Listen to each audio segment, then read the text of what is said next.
Hello my friends, and welcome back to another watercolor tutorial. Today we are painting this dark background that's going to pop into these beautiful flowery daisies. We'll see how it works out, but it is inspired by aurorabyz. Now, before we get into the tutorial, because I keep forgetting to do this in like the last 4 or 5 tutorials, I have made a membership on this YouTube that you can join for 15 bucks a month and get more exclusive tutorials and other exclusive content that's only available to members. I hope that you will consider joining, especially if you've been a very long time follower and you appreciate all the time I've put into my tutorials and you want to, you know, continue supporting me, then that is a really great way to do it, but no pressure. Thank you to the wonderful people who have already joined. Your support really matters to me and is definitely noticed, and yeah, check it out. So I'm starting with black, and we're in portrait position if it's not obvious. And I am creating kind of a circle and filling the border in with the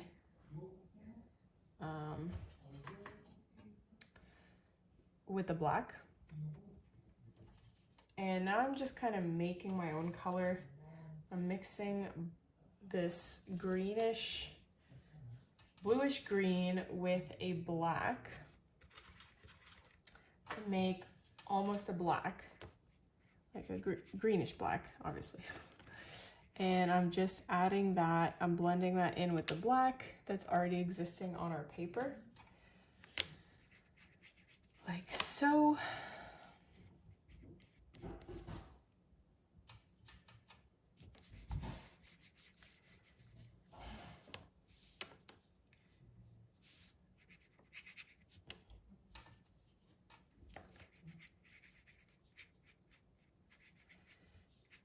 And right now it looks all fun and intense, but I guarantee that as soon as this dries, like, we're gonna lose all the intensity. So we might just do a second layer. I haven't quite decided yet.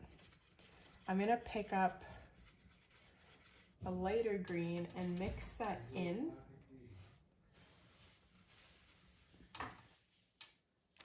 And I'm gonna apply that in the center, trying to mix it all together so it looks like a gradient.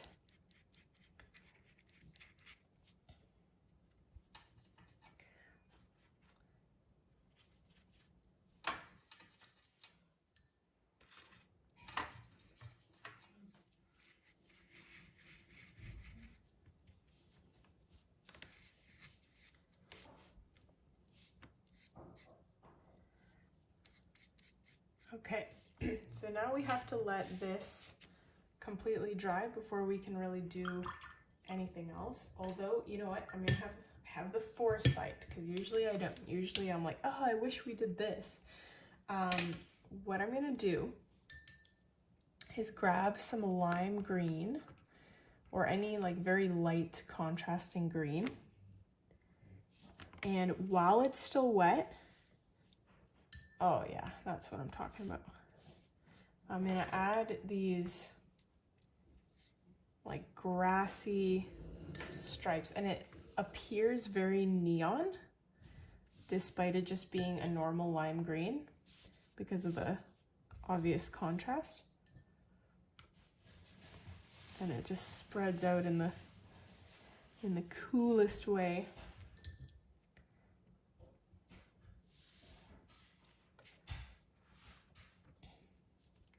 This kind of gives me an idea for a firework painting.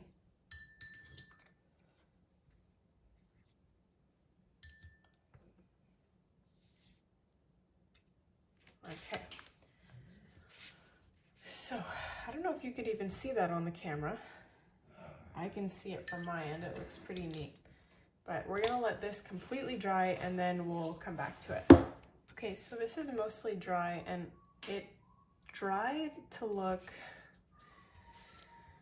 well, let's just say not as nice as when it was wet. I don't know what's going on here, but we're gonna try to fix it with the details on top.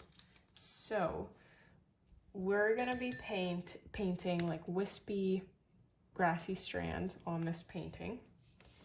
And I'm taking that same lime green that we used for the background there. And this time, hopefully it'll be a little, yeah, there we go. It's a lot more intense. I've never had watercolors that were this opaque before.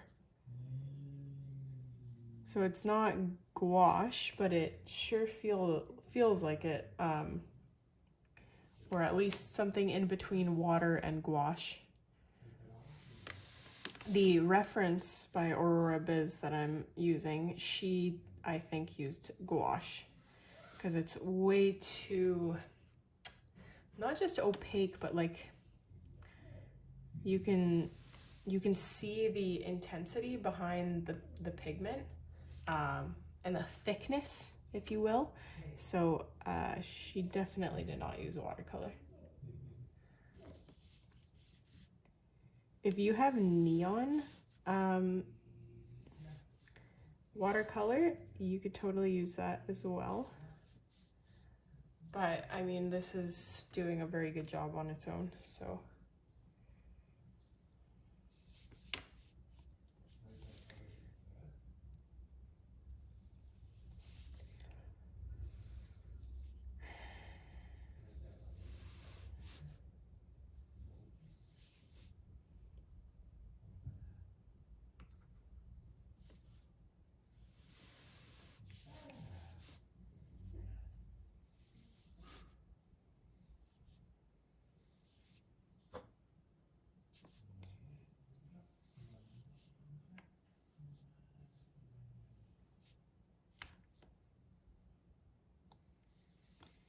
So what I'm doing now is I'm starting a little bit upwards and starting like another layer of wisps on top of the one I've already done. And don't worry about like, oh, this is just starting out of nowhere. We're gonna cover that later with flowers.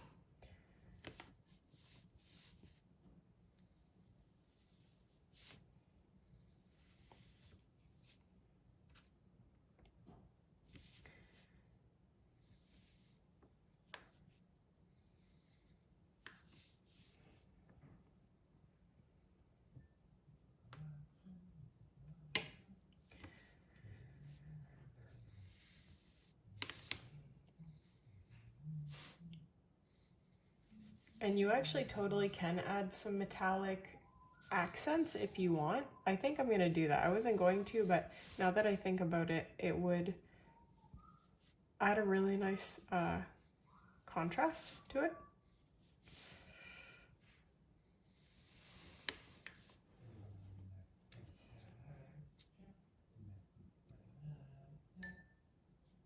And we can turn that yellow into more of a white or a paler yellow at least when transitioning into the top here, because we do want to make it look like it's sort of fading away in the distance.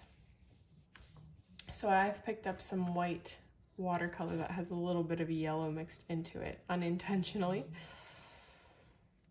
And that's what I'm adding my little strands with here.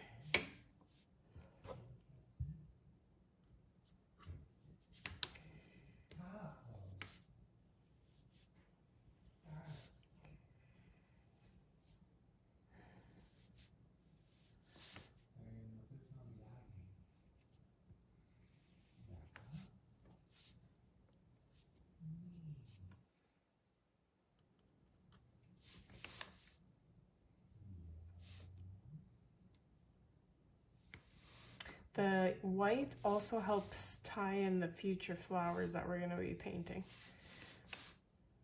So keep that in mind. You don't want to overdo it with the white for that reason.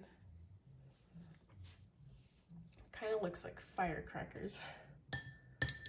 All right, what metallic am I gonna add here just for fun? I could do a green, I could do a turquoise, a gold. So many options. Let's try this turquoise color.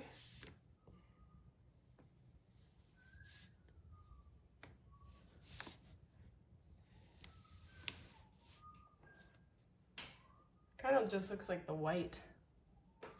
Not much of a difference.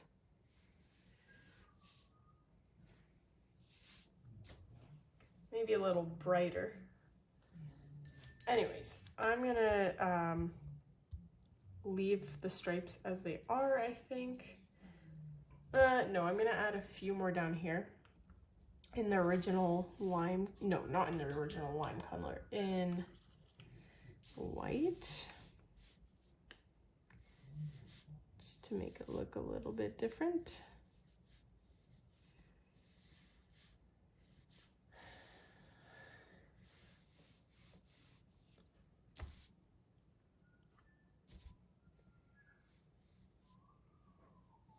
Okay. And now I'm going to start the daisies, or the flowers, whatever flowers you want to paint.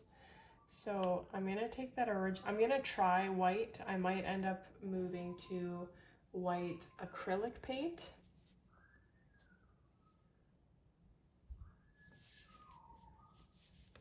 So I'm gonna start out in the places that are most obvious that need these daisies.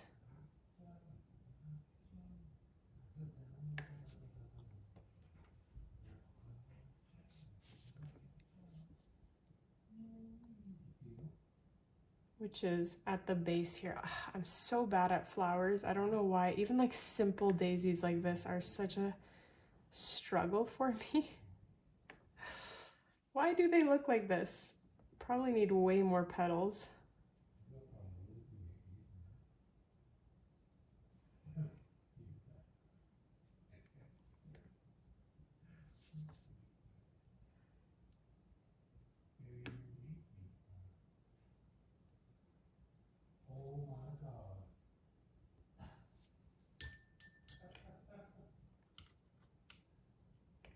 Baby? Yeah? A man just pulled up and I think walked around back. Okay, I don't know how much of that I'm going to edit out, but I had to briefly pause because my husband is currently watching our toddler so that I can paint, and this man appeared and he had to go address the situation. I love that our office faces the driveway because as soon as someone pulls up, I can see what they're doing, who it is.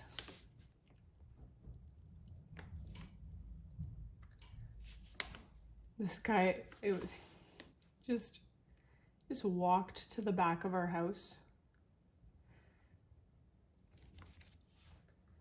The doorbell works, my friend. Try the doorbell. Anyways, so what we're doing is painting daisies. I think I already said that. Oh yes, because I was complaining about my complete inability to paint flowers. I don't know what's going on with my flower painting ability, but just ain't it. I need a stencil, I think, for daisies and flowers. But the first order of business, sorry to get off track there, is you want to fill like all these areas that have the grassy strands kind of coming out of nowhere. And obviously you're going to paint your flower, the size of it will be in relation to the size of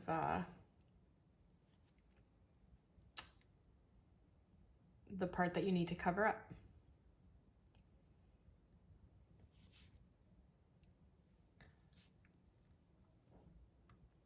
I have so much more motivation to paint in the day than in the evening, and it's hard because you know, the only option for that is the weekend if I want to paint in the day, but the weekends are so busy because both of us are just trying to pack all the things we can into the weekend that we weren't able to do during the week because someone has to always be watching the toddler.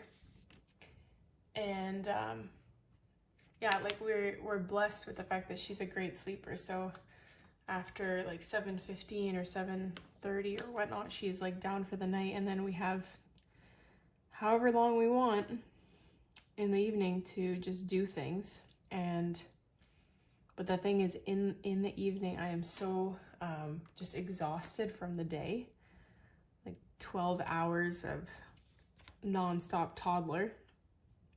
And then the dinner portion of the day is so involved because it's like we have to eat dinner, then like my husband takes her and gets her ready for bed while I am cleaning up and doing dishes. That's kind of the scenario that has worked for us the best, because by that time I've had enough toddler for the day, so he takes over as soon as he's done work, and I just focus on things like dishes that allow me to decompress a little bit. And yeah, that system works for us, but it's just non-stop go, go, go. If I have subsequent children, I think one thing I will change is being quiet while they're sleeping. I think that's a mistake that we made with our first, because now it needs to be silent in order for her to sleep. Like I can't do the dishes, for instance, at the way I normally do them when she's sleeping, because like the banging of the cups and stuff will wake her up. So all that is to say, if there are subsequent children, I think I'm just going to be loud when they're sleeping so they get used to sleeping when it's noisy. Could also be the temperament of the child, I don't know.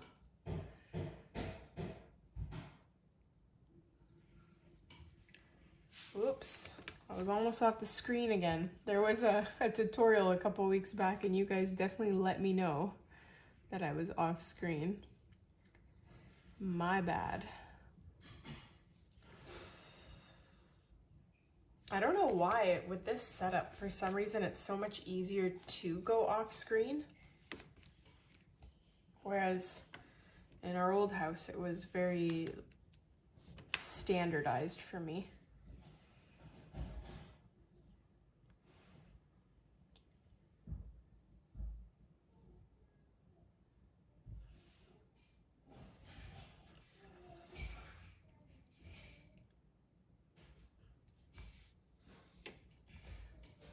So, if I had a little flower stencil, this would go so much quicker. This is one of those things, parts of painting, that it's just like one repetitive task after another. And there's only so many times I can instruct you on how to paint a daisy. So I'm trying to think of things to talk about in real life. Oh, my members, my lovely friends who are part of my membership, please let me know anywhere, whether it's under a public video or under a member only video. I'll see it either way. What is some exclusive content you want to see?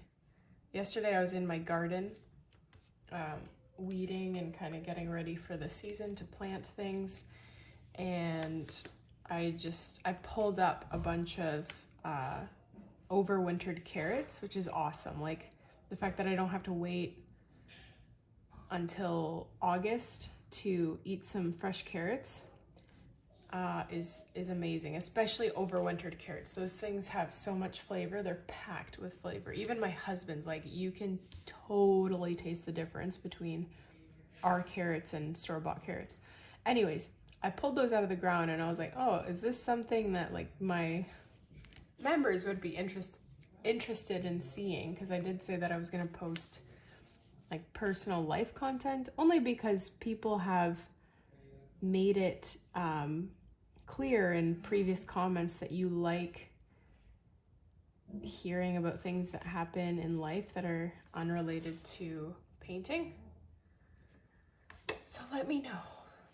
You have to let me know, because I don't want to bore you if that's not what you want.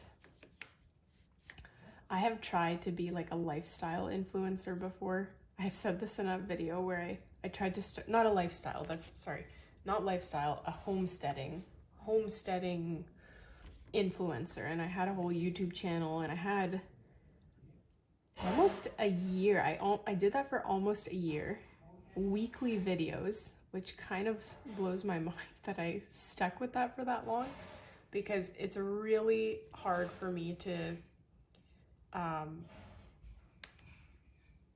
share content related to my life, because your life, you just want to live your life. You don't want to have to document everything. So all those lifestyle YouTubers, man, that's a hard job, relatively speaking. Obviously, I would not want to do something like that, because like you can't just sit down and watch a movie. You have to broadcast that you're watching a movie and what you thought about that movie, and that is just tiring, in my opinion.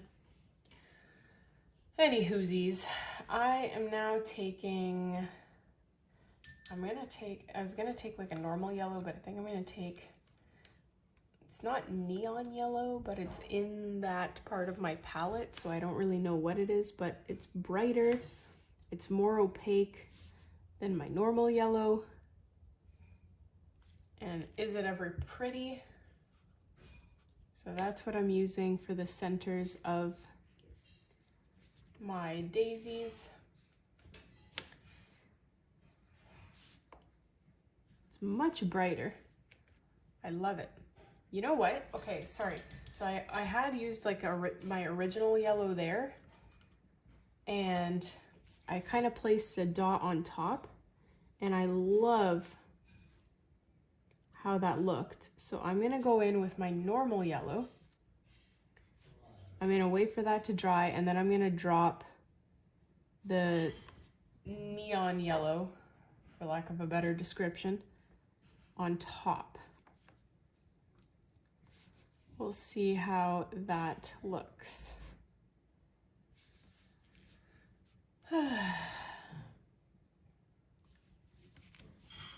Okay. Now what I'm gonna do is pick up, I'm going to pick up white or silver. I'm gonna use silver. Got my metallic color here. I just have to rinse my brush from this green and yellow. I'm gonna pick up my silver. I'm gonna douse my paintbrush in the silver. And then we're gonna do a little bit of fairy specklage. But I wanna be careful to not overdo it, because I have a tendency with, when I do dotting like that or splatters, I tend to overdo it. So I think that's just enough to make it fairy and mystical, but not over the top. So I'm a big fan of that.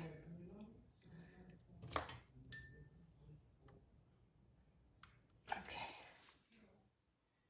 I'm a little bit tempted to just go over the white and the flowers to make them a little bit more vibrant, because right now you can tell it's watercolor. It's not very bright.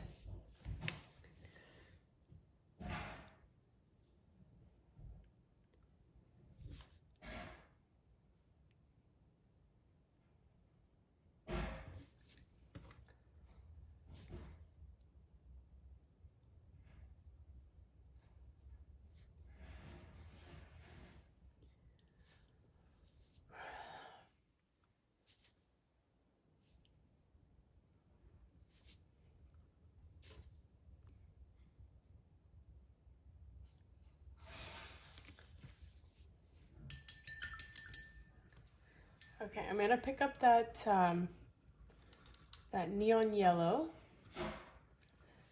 I'm gonna just drop that in the center.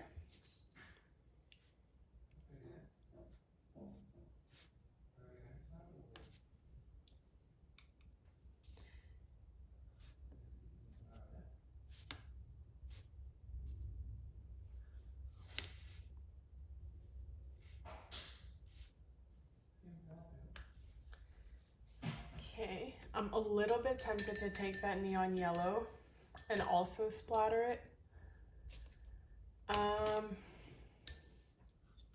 Maybe just a little bit.